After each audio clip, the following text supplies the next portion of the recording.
시아버지의 단단한 몸이 내 안을 가득 채웠을 때 나는 남편의 얼굴 대신 빗소리를 떠올렸다. 금단의 선을 넘는 그 아찔한 쾌감 속에서 죄책감마저 달콤하게 느껴지는 미친 순간이었다. 본격적인 이야기에 앞서 구독과 좋아요 부탁드릴게요. 더 흥미로운 이야기를 만드는데 정말 큰 힘이 됩니다. 감사합니다. 저는 올해 30살, 결혼 2년 차인 김서윤입니다. 남편 박민준. 그는 제 세상의 태양이었고 제가 기댈 수 있는 가장 단단한 벽이었습니다. 2년의 결혼 생활 동안 저희는 단 한 번도 크게 다툰 적이 없을 만큼 서로를 아끼고 사랑했죠. 그런 그가 회사에서 능력을 인정받아 1년간의 미국 지사 파견 근무 기회를 얻게 된 것은 그의 미래를 위해 더없이 좋은 일이었지만 제게는 세상이 무너지는 듯한 절망적인 소식이었습니다. 출국을 열흘 앞둔 저녁, 민준 씨는 소파에 앉아 있는 제 앞에 무릎을 꿇고 제 손을 꼭 잡았습니다. 서윤아, 정말 미안해. 하지만 이번 기회 내 커리어에 정말 중요해. 우리 미래를 위해서 딱 1년만 고생하자. 응? 내가 매일 전화하고 휴가 내서 꼭 보러 올게. 그의 눈에는 성공에 대한 야망과 저에 대한 미안함이 뒤섞여 애처롭게 일렁이고 있었습니다. 그의 꿈을 꺾을 수는 없었기에 저는 목구멍까지 차오르는 뜨거운 무언가를 꿀꺽 삼키고 애써 미소를 지었습니다. 바보야, 왜 무릎까지 꿇어? 당연히 가야지. 당신 꿈인데 내가 제일 먼저 응원해야지. 걱정 말고 가서 일에만 집중해. 난 여기서 집 잘 지키고 밥 잘 챙겨 먹고 당신만 기다리고 있을게. 1년 눈 딱 감았다 뜨면 지나갈 거야. 하지만 그건 제 진심이 아니었습니다. 민준 씨가 없는 이 넓고 텅 빈 신혼집. 저는 어둠을 무서워했고 혼자 있을 때 들려오는 작은 소음에도 심장이 철렁 내려앉는 겁쟁이였습니다. 그가 하루만 출장을 가도 밤새 거실 불을 켜놓고 소파에서 새우잠을 자는 저였는데 365일이라는 시간은 상상조차 할 수 없는 거대한 공포의 벽처럼 느껴졌습니다. 며칠 밤낮으로 제 걱정에 잠을 설치던 민준 씨가 마침내 결심한 듯 제게 조심스럽게 제안을 했습니다. 서윤아, 내가 아무리 생각해도 당신 혼자 두는 건 못하겠어. 우리 아버지, 우리 집으로 모시고 와서 같이 지내는 건 어떨까? 아버님이요? 저는 놀라 되물었습니다. 시아버님. 박진태, 2년 전 어머님이 암으로 돌아가신 후 평생 살아오신 낡은 주택에서 홀로 지내고 계신 분. 늘 과묵하고 무뚝뚝하셨지만 가끔 민준 씨를 바라볼 때의 눈빛은 세상 누구보다 따뜻했던 분. 하지만 어머님이 돌아가신 후 그 따뜻함마저 깊은 슬픔 속에 잠겨버린 듯했습니다.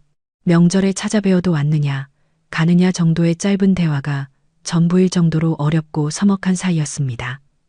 그런 분과 단둘이 한 집에서 1년을 살아야 한다니 상상만으로도 숨이 막혔습니다. 아버님이 불편해하실 거야. 나도 솔직히 너무 어려운데. 내가 어렵게 말씀드렸어. 처음엔 펄쩍 뛰시더니 내가 당신 혼자 두면 걱정돼서 일도 손에 안 잡힐 거라고 내 생각해서 제발 좀 도와달라고 사정하니까 마지못해 허락하셨어. 오히려 당신이 불편할까봐 그게 더 걱정이라고 하시더라. 그의 간절한 부탁과 저를 향한 깊은 걱정을 외면할 수 없었습니다. 그리고 어쩌면 밤마다 정체 모를 공포에 떨며 지새우는 것보다는 어른 한 분이 같은 공간에 있다는 사실만으로도 큰 위안이 될 거라는 현실적인 계산도 있었습니다. 저는 결국 그 제안을 받아들였습니다. 민준 씨가 떠나던 날, 공항은 눈물바다가 되었습니다. 그의 모습이 출국장 안으로 완전히 사라지고 나서도 시아버님과 저는 한참 동안 그 자리에 미동도 없이 서 있었습니다. 집으로 돌아오는 차 안, 어색하다 못해 고통스러운 침묵이 흘렀습니다. 라디오 소리만이 저희 사이에 흐르는 시간을 증명해주고 있었죠. 그때 운전대를 잡고 계시던 아버님께서 룸미러로 저를 흘끗 보시며 아주 낮은 목소리로 말씀하셨습니다. 이제부터 내가 민준이 녀석 빈자리를 채워주마. 녀석 걱정하지 않게 우리가 잘 지내는 모습 보여주자꾸나. 그 무뚝뚝한 위로에 애써 참고 있던 눈물이 다시 터져 나왔습니다. 저는 어린아이처럼 소리내어 울었고 아버님은 아무 말 없이 차를 세울 수 있는 곳까지 달려 제가 울음을 그칠 때까지 묵묵히 기다려 주셨습니다. 그렇게 저희의 기묘하고도 위태로운 동거는 시작되었습니다. 처음 몇 달은 그야말로 살얼음판을 걷는 기분이었습니다. 저희는 서로의 영역을 침범하지 않으려 필사적으로 노력했습니다. 아침 식사는 언제나 정적 속에서 이루어졌습니다. 제가 차린 식탁에 마주 앉아 숟가락과 그릇이 부딪히는 소리만이 어색한 공기를 갈랐습니다.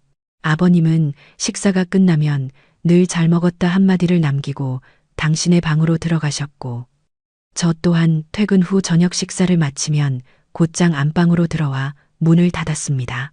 문 하나를 사이에 두고 저희는 각자의 외로움과 그리움을 곱씹었습니다.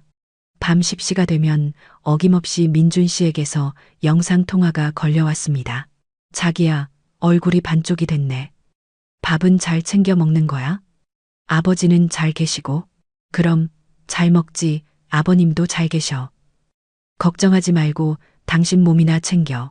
저는 화면 속 남편을 향해 세상에서 가장 행복한 아내인 척 연기했습니다. 하지만 통화가 끝나면 그의 빈자리가 주는 거대한 허무함에 몸서리치며 베개에 얼굴을 묻고 소리 죽여 울어야 했습니다. 변화는 아주 느리고 사소한 것에서부터 시작되었습니다. 동거 2달째 되던 어느 비 오는 날이었습니다. 제가 야근으로 평소보다 늦게 밤 11시가 다 되어 퇴근했습니다. 지친 몸을 이끌고 현관문을 열었을 때 거실 소파에 아버님이 겉옷도 벗지 않으신 채 앉아 꾸벅꾸벅 졸고 계셨습니다. 인기척에 놀라 잠에서 깨신 아버님이 저를 보며 말씀하셨습니다. 왔느냐? 비가 많이 오는데 연락도 없고 걱정했다. 그 순간 제 마음속 단단했던 벽 어딘가에 작은 균열이 생기는 것을 느꼈습니다. 죄송해요. 핸드폰 배터리가 나갔어요. 진지는 드셨어요? 너 기다렸지. 그 무심한 한마디가 그날따라 제 심장을 쿵 하고 울렸습니다. 아버님은 부엌으로 들어가시더니 냄비에 담아두셨던 미역국을 데우기 시작했습니다. 시장에서 사온 밑반찬밖에 없다. 그래도 뜨끈한 국물에 밥이라도 말아 먹어라. 김이 모락모락 나는 미역국과 흰쌀밥. 시장하시다면서도 제가 밥 한 그릇을 다 비울 때까지 묵묵히 식탁 맞은편에 앉아 기다려주시는 아버님의 모습에 저는 처음으로 이 집이 춥지 않다고 느꼈습니다. 그날 이후 저희 사이에 보이지 않는 벽이 아주 조금씩 허물어지기 시작했습니다. 저희는 저녁 식사 후 각자의 방으로 들어가는 대신 거실 소파에 앉아 TV를 보는 시간이 늘어났습니다. 물론 처음에는 소파 양 끝에 최대한 멀리 떨어져 앉았지만요. 아버님은 주로 뉴스와 다큐멘터리를, 저는 드라마를 좋아했습니다. 채널을 두고 보이지 않는 신경전을 벌이다가 어느새 아버님은 제가 보는 막장 드라마의 다음 회를 저보다 더 궁금해하게 되셨습니다. 아니, 저 계집애는 지 엄마를 죽인 원수랑 어떻게 결혼할 생각을 한단 말이냐? 작가가 제정신이야? 드라마를 보며 진심으로 분노하시는 아버님의 순수한 모습에 저도 모르게 웃음이 터져 나왔습니다. 아버님, 원래 드라마는 저래야 재밌는 거예요. 욕하면서 보는 거죠. 허허, 별꼴이야. 자, 욕하면서 보더라도 과일은 먹어야지. 아버님은 무심한 척 사과를 깎아 토끼 모양으로 예쁘게 잘라 제게 건네주셨습니다. 아삭하고 달콤한 사과 과즙이 입안에 퍼지는 순간 저는 아버님과의 어색함 대신 예상치 못한 편안함에 물들고 있는 제 자신을 발견했습니다. 시간이 흐를수록 저는 아버님에 대해 많은 것을 알게 되었습니다.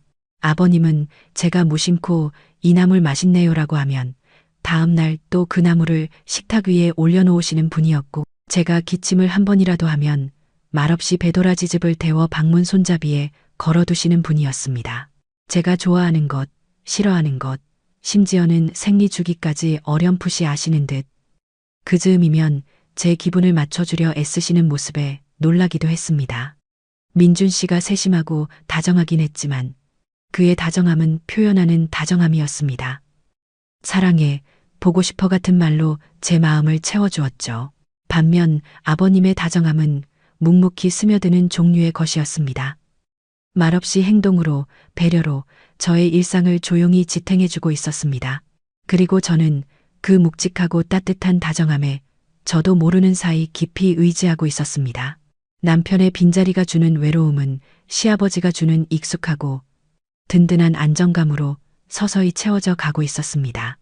동거 6개월이 지났을 무렵 저희 사이의 공기는 이전과는 확연히 달라져 있었습니다. 편안함을 넘어선 어떤 미묘하고도 설명하기 힘든 긴장감이 흐르기 시작했습니다. 그것은 아주 사소한 그러나 의식하지 않을 수 없는 신체적 접촉에서부터 시작되었습니다. 좁은 부엌에서 제가 설거지를 하고 있으면 아버님은 제 등 뒤로 다가와 찬장에 있는 컵을 꺼내곤 하셨습니다. 그때마다 그의 단단하고 넓은 가슴이 제 등에 스치는 느낌이 들었습니다. 예전 같았으면 죄송합니다 하며 황급히 몸을 피했을 테지만 이제는 닿은 채로 저도 모르게 숨을 멈추고 심장이 빠르게 뛰는 것을 느끼며 그 순간을 견뎌냈습니다. 미안하다. 좁아서. 아니에요, 아버님. 아무렇지 않은 척 대답했지만 제 목덜미는 분명 빨갛게 달아올라 있었을 겁니다. 아버님 역시 그런 저의 변화를, 그리고 당신 자신의 변화를 느끼고 계셨을 겁니다. 소파에 나란히 앉아 TV를 볼 때의 거리도 이제는 거의 맞닿을 정도가 되었습니다. 한 번은 제가 드라마를 보다 깜빡 잠이 들었는데 깨어보니 아버님의 어깨에 머리를 기대고 아버님의 손이 제 어깨를 감싸고 있었습니다. 놀라서 황급히 고개를 들자 아버님 역시 화들짝 놀라며 손을 거두셨습니다. 깼느냐? 더 자지 않고. 죄송해요, 아버님.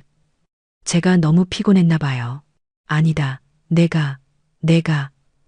담요라도 덮어주려고 했는데 네가 깨어난 게다. 어색한 변명. 그의 목소리는 평소와 달리 살짝 잠겨 있었고 빨갛게 달아오른 그의 귓불을 저는 똑똑히 보고야 말았습니다.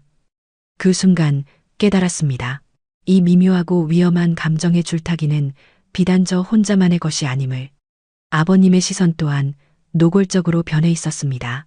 제가 무언가에 집중하고 있을 때, 책을 읽을 때 문득 느껴지는 뜨거운 시선에 고개를 들면 어김없이 저를 가만히 응시하고 있는 아버님과 눈이 마주쳤습니다. 그 눈빛은 더 이상 며느리를 향한 대견함이나 안쓰러움이 아니었습니다. 그 안에는 한 남자로서 한 여자를 바라보는 깊고 뜨거운 욕망이, 그리고 그럴 수 없다는 현실에 대한 슬픔과 체념이 뒤섞여 처절하게 일렁이고 있었습니다. 저는 필사적으로 그 감정의 정체를 외면했습니다. 아닐 거야. 내가 너무 외로워서 아버님의 따뜻함에 잠시 흔들리는 것뿐이야. 이건 가족의 다른 형태일 뿐이야. 아버님은 내게서 돌아가신 어머님의 모습을 보고 계신 걸 거야. 스스로에게 수백 번, 수천 번 되뇌었지만 제 심장은 이미 제 통제를 벗어나 그를 향해 멋대로 뛰고 있었습니다. 저는 점점 더 아버님을 남자로 인식하기 시작했습니다. 반듯하게 다려진 셔츠 아래로 드러나는 넓은 어깨, 무거운 화분을 옮길 때 힘줄이 돋아나는 팔뚝, 저를 부르는 나지막하고 울림이 좋은 목소리. 그의 모든 것이 제 가슴을 위험하게 두드리고 있었습니다. 그리고 운명의 그날이 왔습니다. 장마가 절정에 달했던 7월의 어느 토요일 저녁. 창밖에서는 세상이 끝날 것처럼 비가 쏟아지고 있었습니다. 간헐적으로 터지는 천둥 번개에 집안의 불이 몇 번이나 깜빡거렸습니다. 그날따라 유난히 무서움을 느낀 저는 거실을 서성거리고 있었습니다. 그때 아버님께서 부엌에서 나오시며 막걸리 한 병과 파전 재료가 담긴 봉지를 흔들어 보이셨습니다. 서윤아, 이런 날은 파전에 막걸리가 제격이지. 내가 오늘 실력 발휘 좀 해볼까? 지글지글 파전 익는 소리와 고소한 기름 냄새, 그리고 창문을 때리는 것엔 빗소리가 어우러져 묘한 분위기를 만들어냈습니다. 저희는 식탁에 마주 앉아 막걸리 잔을 기울였습니다. 알코올 기운이 몸에 퍼지자 팽팽하게 당겨져 있던 이성의 끈이 스르르 풀리는 듯했습니다. 저희는 평소에는 하지 않던 깊은 이야기들을 나누기 시작했습니다. 아버님은 돌아가신 어머님을 처음 만나 사랑에 빠졌던 젊은 시절의 이야기를, 저는 누구에게도 말한 적 없던 어릴 적 상처와 꿈에 대한 이야기를 털어놓았습니다. 우리 민준이 엄마가 꼭 너처럼 웃음이 많았지. 그리고 비 오는 날 파전 부쳐서 막걸리 마시는 걸 참 좋아했어. 아버님은 젖은 눈으로 저를 바라보며 아련하게 미소 지었습니다. 그 순간 저는 알 수 있었습니다. 지금 아버님의 눈이 좁고 있는 것은 과거의 그림자가 아니라 바로 눈앞에 있는 김서윤이라는 여자라는 것을. 술기운에 달아오른 제 뺨 위로 그의 시선이 불처럼 뜨겁게 와 닿았습니다. 아버님은 정말 좋은 분이세요. 제가 힘들 때마다 항상 곁에 있어 주셨잖아요. 아버님 안 계셨으면 저 정말 힘들었을 거예요. 진심이었습니다. 그리고 저도 모르게 한마디를 덧붙였습니다. 정말 멋지세요, 아버님. 그 말이 제 입에서 튀어나온 순간 세상의 모든 소리가 멎었습니다. 아버님의 눈빛이 지진이라도 난 듯 세차게 흔들렸습니다. 저희 사이에는 정적이 흘렀고 오직 거친 빗소리와 서로의 가쁜 숨소리만이 공간을 채웠습니다. 저희는 약속이라도 한 듯 동시에 서로를 바라보았습니다. 그리고 어떻게 그런 일이 일어났는지 모르겠습니다. 마치 거대한 자석의 다른 극처럼 거부할 수 없는 힘에 이끌려 저희는 서로에게 서서히 다가갔습니다. 아버님의 거칠고 투박한 손이 제 뺨을 부드럽게 감쌌습니다. 그 뜨거운 온기에 저도 모르게 눈을 감았습니다. 그리고 마침내 그의 입술이 제 입술에 닿았습니다. 막걸리처럼 달콤하면서도 빗물처럼 서늘한 입맞춤, 놀람과 당황, 죄책감, 그리고 지독한 설렘이 뒤섞여 정신을 차릴 수가 없었습니다. 입술이 떨어졌을 때 저희는 한참 동안 서로의 눈을 바라보았습니다.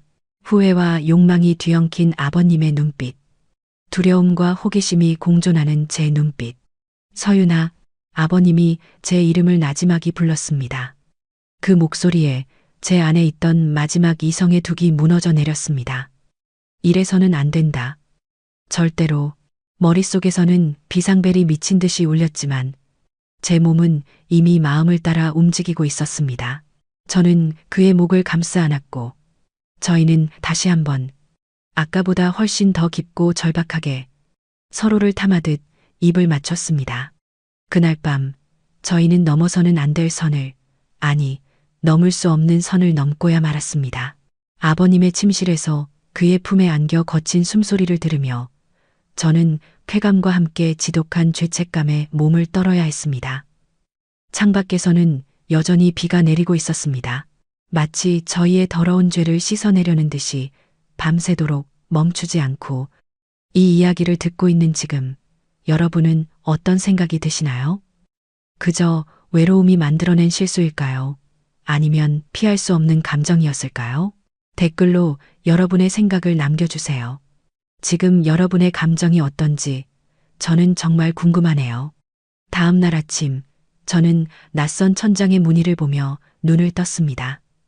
뻐근한 허리와 온몸을 감싸는 나른한 근육통, 그리고 옆에서 들려오는 고른 숨소리. 고개를 돌리자 아버님의 잠든 얼굴이 보였습니다. 평소의 근엄함은 사라지고 어린아이처럼 무방비한 얼굴. 밤새 무슨 일이 있었는지 파편처럼 흩어져 있던 기억의 조각들이 한꺼번에 밀려오자 숨이 턱 막혔습니다. 저는 조용히 침대에서 빠져나와 제 방으로 도망치듯 돌아왔습니다. 그리고 뜨거운 물을 틀어놓고 샤워기 아래에서 한참을 울었습니다. 제 몸에 남은 그의 흔적을 지워내려는 듯 미친 듯이 살을 문질렀지만 어젯밤의 기억과 제게 새겨진 그의 채취는 지워지지 않았습니다. 나는 더러워. 나는 배신자야. 나는 인간도 아니야. 끔찍한 자기 혐오와 죄책감의 구역질이 났습니다. 아침 식사 시간. 식탁에는 칼날 같은 침묵이 흘렀습니다. 저는 차마 고개를 들고 아버님의 얼굴을 쳐다볼 수가 없었습니다. 밥알이 돌멩이처럼 씹혔습니다. 먼저 침묵을 깬 것은 아버님이었습니다.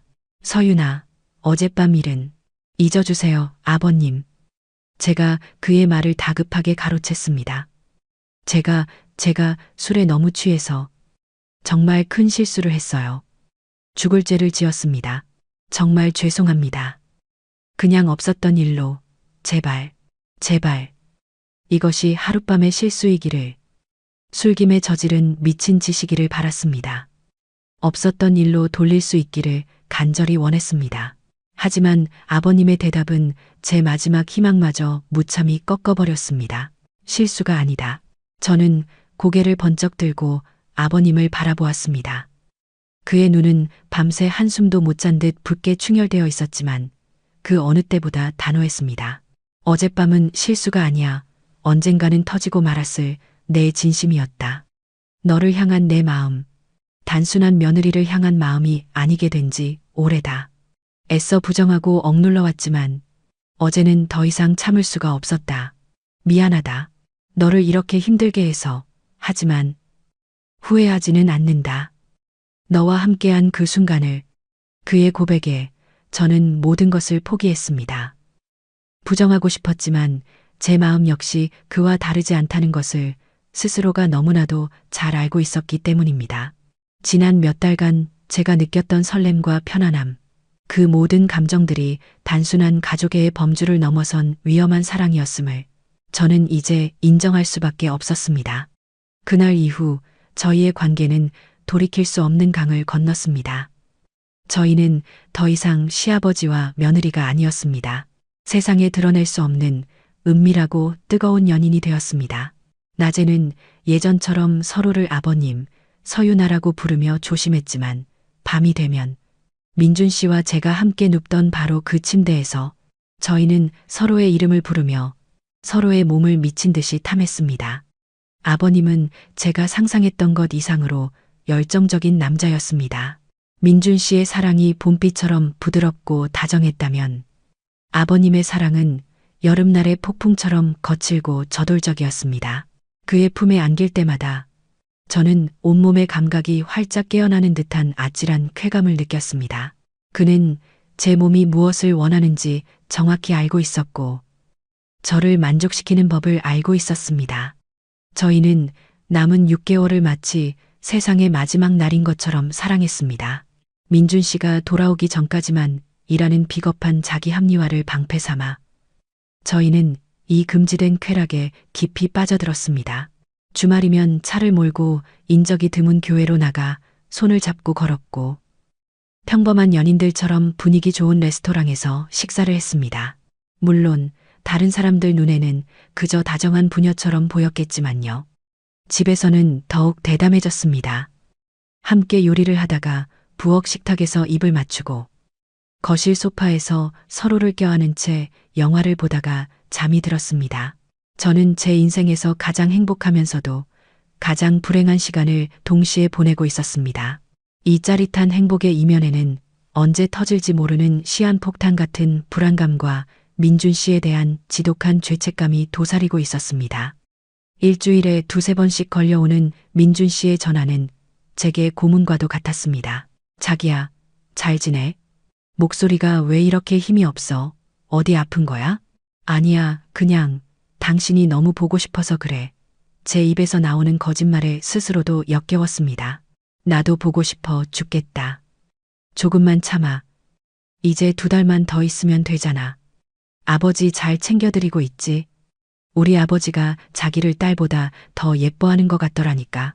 전화하면 온통 자기 칭찬뿐이야. 서윤이 덕분에 사는 재미가 있다고. 남편의 순수한 믿음이 담긴 목소리를 들을 때마다 제 심장은 수천 개의 바늘로 찔리는 듯한 고통을 느꼈습니다.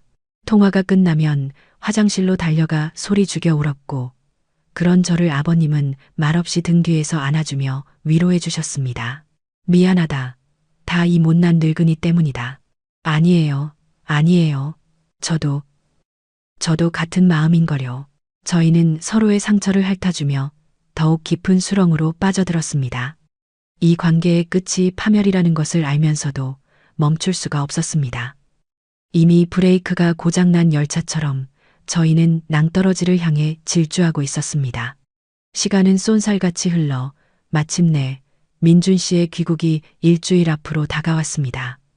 집안의 공기는 납덩이처럼 무겁게 가라앉았습니다. 저희는 애써 평소처럼 행동하려 했지만 웃음 속에는 불안감이 대화 속에는 슬픔이 묻어났습니다.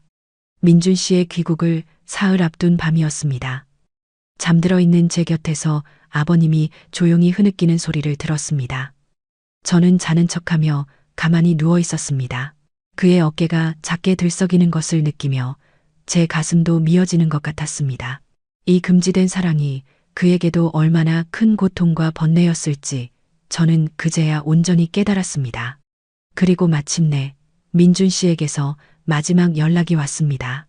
서윤아, 나 지금 공항이야. 내일 아침 10시 인천공항 도착이야. 마중 나올 수 있지? 아, 아버지한테는 내가 모레쯤 온다고 둘러대줘.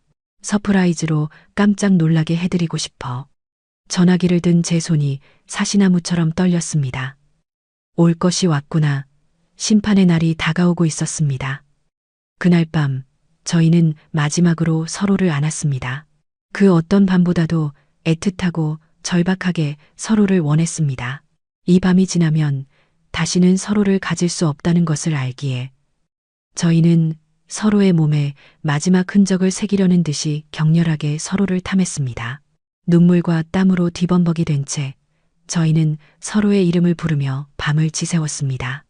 민준 씨가 돌아오는 날 저는 새벽부터 일어나 집안 구석구석을 청소하고 그가 제일 좋아하는 갈비찜과 잡채를 만들었습니다. 모든 것이 완벽하게 지난 1년간 아무 일도 없었던 것처럼 보여야만 했습니다. 거울 앞에 선 제 모습은 지독하게 낯설었습니다. 웃고 있지만 눈은 텅 비어 있었습니다. 영혼이 빠져나간 인형 같았습니다.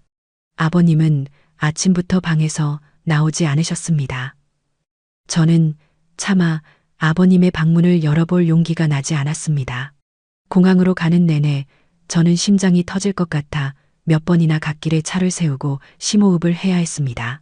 지난 1년의 시간들이 파노라마처럼 머릿속을 스쳐 지나갔습니다. 아버님과 함께 웃고 울고 사랑을 나누었던 모든 순간들, 그리고 그 뒤에 숨겨진 추악한 배신과 죄책감. 마침내 입국 게이트가 열리고 그토록 그리워했던 얼굴이 보였습니다. 1년 만에 보는 민준 씨. 그는 예전보다 조금 탔고 더 늠름하고 멋있어진 모습이었습니다. 그가 저를 발견하고 환하게 웃으며 달려왔습니다. 서윤아, 그가 저를 와락 껴안았습니다. 그의 품에서 익숙한 그의 채취가 느껴졌습니다. 내가 사랑했던 남편. 하지만 이상하게도 제 심장은 아무런 감흥 없이 차갑게 식어 있었습니다. 제 몸은 남편을 안고 있었지만 제 마음은 집에 홀로 남겨진 다른 남자를 향해 울부짖고 있었습니다. 보고 싶었어, 여보. 저는 최선을 다해 행복한 미소를 지으며 그의 등을 토닥였습니다. 집에 가면 아버지가 깜짝 놀라시겠지. 아, 진짜 보고 싶다, 우리 아버지. 그동안 잘 계셨지? 그의 해맑은 말에 제 심장이 바닥으로 쿵 떨어지는 것 같았습니다. 이제 곧 이 지옥 같은 삼자대면이 시작될 것입니다. 아무것도 모르는 순진한 남편과 그의 모든 것을 빼앗은 아내와 아버지. 공항을 빠져나와 집으로 향하는 차 안에서 민준 씨는 행복에 겨워 쉴 새 없이 지난 1년간의 이야기를 늘어놓았습니다. 저는 운전대를 잡은 채 그저 고개를 끄덕일 뿐이었습니다. 이 길이 제발 끝나지 않기를. 이대로 시간이 멈춰버리기를 간절히 바랐습니다. 하지만 차는 무심하게도 저희의 비밀과 거짓말이 가득한 그 집을 향해 점점 더 가까워지고 있었습니다. 이제 지옥의 문이 열릴 시간이었습니다. 제 이야기는 여기까지입니다. 앞으로 저희 세 사람의 운명은 어떻게 될까요? 이 아슬아슬한 비밀은 과연 지켜질 수 있을까요? 여러분의 생각은 어떠신가요? 구독과 좋아요, 그리고 여러분의 솔직한 의견을 댓글로 남겨주시면 감사하겠습니다. 여러분의 관심이 저에게는 큰 힘이 됩니다.